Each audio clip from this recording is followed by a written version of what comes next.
Donald Trump azelami lelo na tribunal fédéral moko ya eta ya Florida mpona bosambisami na bofundami na mbeba mingi ya komema mikandami ya sekeli ya leta na ndako na ye nsima na kolongwa na ebonga ya bokonzi.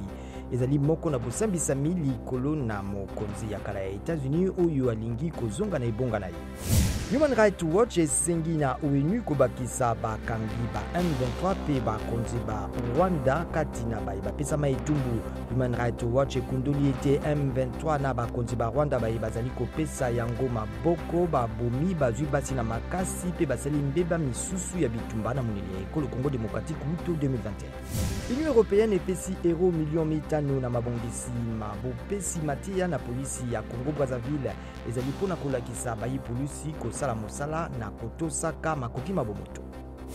Kalaka mokonzi ya OTAN Général Jens Stoltenberg akokutana lelo na président Joe Biden ya Amerika.